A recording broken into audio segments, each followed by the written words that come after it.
శ్రీమాత్రే నమః. అందరికీ నమస్కారం. ఈ 2026 సంవత్సరంలో రాఖీ పండుగ ఎప్పుడు వచ్చింది? రాఖీ ఏ సమయానికి కట్టాలి? కట్టేటప్పుడు ఎటువంటి శ్లోకాలు పఠించాలి?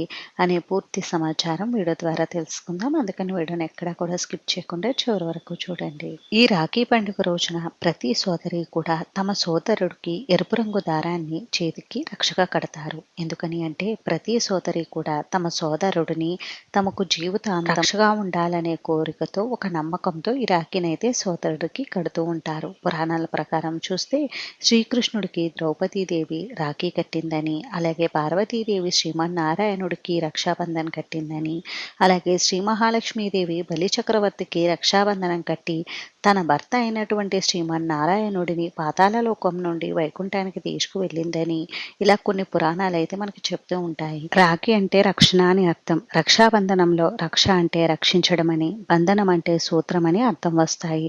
అందుకే ప్రతి ఒక్క సోదరి కూడా తమ సోదరులకు ఈ రక్షాబంధనాన్ని కడతారు, అంటే రక్షా సూత్రాన్ని కడతారు. తమ సోదరులు చేపట్టే ప్రతి పనిలో విజయం సాధించాలని, అలానే వారు తమ జీవితంలో ఉన్నత స్థానానికి ఎదగాలని కోరుకుంటూ ప్రతి ఒక్క సోదరి కూడా తమ సోదరుడికి ఒక ఎరుపు రంగు దారాన్ని తయారు చేసి తమ సోదరుడి చేతికైతే కడతారు. ఈ రక్షాబంధనం సాక్షిగా ప్రతి సోదరి కూడా తమ సోదరుడు తమకు జీవితాంతం ఎల్లప్పుడూ రక్షణగా ఉండాలనే కోరికతోటి, నమ్మకంతో సోదరుడి చేతికి ఈ రాఖీనైతే కడుతూ ఉంటారు. అలానే సోదరులు కూడా తమ సోదరికి తమ జీవితాంతం రక్షణగా ఉంటామని వాగ్దానం చేస్తారు. ఇంతటి విశిష్టమైనటువంటి ఈ రక్షాబంధన్ పండుగ ఈ 2026 సంవత్సరంలో ఎప్పుడు వచ్చింది అని అంటే ప్రతి సంవత్సరం మనకి రక్షాబంధన్ పండుగ శ్రావణ పౌర్ణమి రోజు అయితే వస్తుంది.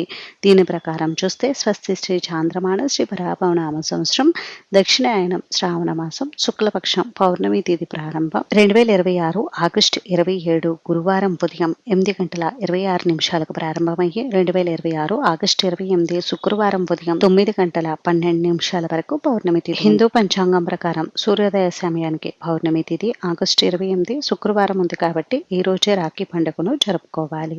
ఈ రాఖీ పూర్ణిమనే జంధ్యాల పూర్ణిమ అని కూడా పిలుస్తారు. మరి ఈ రోజు సోదరులకి రాఖీ ఏ సమయానికి కట్టాలి అని అంటే మనం రాఖీ కట్టేటప్పుడు భద్రముహూర్తం చూసుకుని రాఖీ కట్టాలి. భద్రముహూర్తంలో రాఖీ ఎట్టి పరిస్థితుల్లో కట్టకూడదని అంటారు. అసలు ఈ భద్రముహూర్తం అంటే ఏమిటనేది ఇప్పుడు తెలుసుకుందాం. ఈ భద్రముహూర్తంలో ఏ పనులు ప్రారంభించినా అవి అశుభ ఫలితాలు ఇస్తాయని, అందుకే భద్రముహూర్తంలో ఎట్టి పరిస్థితుల్లో కూడా రాఖీ కట్టకూడదని అంటారు. రావణాసురుడి సోదరైన శూర్పణఖ రావణుడికి ఈ భద్ర సమయంలోనే రాఖీ కట్టిందని అంటారు. ఈ ముహూర్తంలో రాఖీ కట్టడం వలన ఏడాది పాటు ఎడబాటు, అలాగే ఏ శుభకార్యాలు చేసినా అవి అంత మంచి ఫలితాలు ఇవ్వవని బ్రహ్మదేవుడు శాపమట.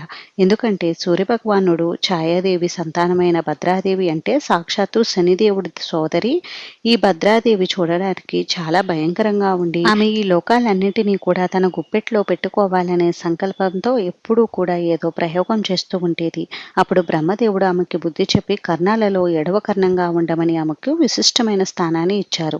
భద్రాదేవి నిత్యం 3 లోకాలలో సంచరిస్తూ ఉంటుంది, అంటే పాతాళం, భూలోకం, స్వర్గలోకంలో. ఈ భద్రాదేవి ఎక్కడైతే సంచరిస్తూ ఉంటుందో ఆ సమయంలో ఎటువంటి శుభకార్యాలు జరపకూడదట. ఈ సమయంలో ఏ శుభకార్యం చేసినా అవి అశుభ ఫలితాన్ని ఇస్తాయని, అందుకని ఈ సమయంలో రాఖీ కట్టకూడదని అంటారు. అయితే ఈ 2026 సంవత్సరంలో భద్రముహూర్తం ఎప్పుడు వచ్చిందనేది నేను చెప్తానండి. అయితే మనం ఆగస్టు 28వ తేదీన రాఖీ సోదరుడికి ఏ సమయంలో కట్టాలి అని అంటే తెల్లవారుజామున 5:48 నుండి ఉదయం 8:06 లోపు మీరు మీ సోదరుడికి రక్షాబంధనం కట్టండి. ఈ సమయంలో మీ సోదరుడికి రక్షాబంధనం కడితే చాలా మంచిదండి. ఒకవేళ ఏదైనా కారణాల వల్ల ఈ సమయంలో కుదరకపోతే ఉదయం 9:09 నుండి ప్రారంభించి 10:28 లోపు మీ సోదరుడికి మీరు రాఖీ అయితే కట్టుకోవచ్చండి. ఈ రోజు ఉదయం 9:12 వరకే పౌర్ణమి తిథి ఉంటుంది కాబట్టి పౌర్ణమి తిథి ఉండగా రాఖీ కట్టుకుంటే మంచిది. ఒకవేళ పౌర్ణమి తిథి దాటిన తర్వాత కూడా మీరు కట్టుకోవాలనుకుంటే కట్టుకోవచ్చండి. ఎందుకంటే ఈ రోజు సూర్యోదయ సమయానికి పౌర్ణమి తిథి ఉంది కాబట్టి ఈ రోజంతా కూడా మనం పౌర్ణమి తిథిగానే భావిస్తాం కాబట్టి మీరు మీ సోదరుడికి ఈరోజు ఏ సమయంలోనైనా రాఖీ కట్టుకోవచ్చు. అశుభ సమయాల్లో కాకుండా శుభ సమయాలు ఉన్న మీ సోదరులకి రాఖీనైతే కట్టండి. రాఖీ కట్టేటప్పుడు డిస్ప్లే పైన ఇచ్చినటువంటి ఈ మంత్రాన్ని చెప్పి మీ సోదరుడికి రాఖీ కట్టండి. సోదరుడికి రోజు రాఖీ ఏ విధంగా కట్టాలి అని అంటే, ముందుగా మీరు తీసుకున్నటువంటి రక్షాబంధన్కి పసుపు కుంకుమ బొట్లు పెట్టి శ్రీమన్నారాయణుడి చిత్రపటం ముందర ఆ రాఖీని ఉంచి ఆ రాఖీకి పూజ నిర్వహించాలి. ముందుగా స్వామివారికి పూజ చేసి ఆ తర్వాత ఈ రాఖీకి కూడా కొద్దిగా పసుపు కుంకుమలు హారతి సమర్పించి అప్పుడు తర్వాత సోదరుడికి కుంకుమ బొట్టు పెట్టి రాఖీ కట్టి సోదరునికి హారతి ఇవ్వాలి. తర్వాత సోదరుడి నోరు తీపి చేయాలి.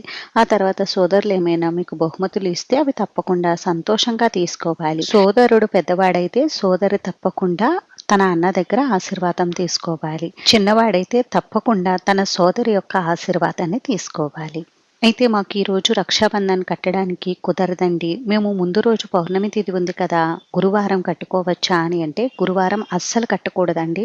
ఎందుకని అంటే గురువారం ఉదయం 8:28 నుండి రాత్రి 8:51 వరకు మనకి భద్రముహూర్తం ఉంది. ఆల్రెడీ మనం ముందే చెప్పుకున్నాం కదండి, భద్రముహూర్తంలో ఎటువంటి శుభకార్యాలు నిర్వహించకూడదని. కాబట్టి ముందు రోజు మనం ఈ రాఖీ పండుగనైతే నిర్వహించుకోకూడదు.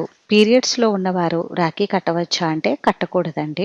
అయితే ఈరోజు చంద్రగ్రహణం ఉంది కదా, గ్రహణ సమయంలో రాఖీ కట్టుకోవచ్చా అంటే ఈ గ్రహణం మన భారతదేశంలో కనిపించడం లేదు కాబట్టి భారతదేశంలో ఉన్నటువంటి వారు రాఖీ పండుగను నిరభ్యంతరంగా నిర్వహించుకోవచ్చు. అంతేనండి. చూసారు కదా, ఈ వీడియో మీకు నచ్చిందనే అనుకుంటున్నాను. నచ్చితే ప్లీజ్ లైక్ చేసి షేర్ చేసి సబ్స్క్రైబ్ చేసుకోండి.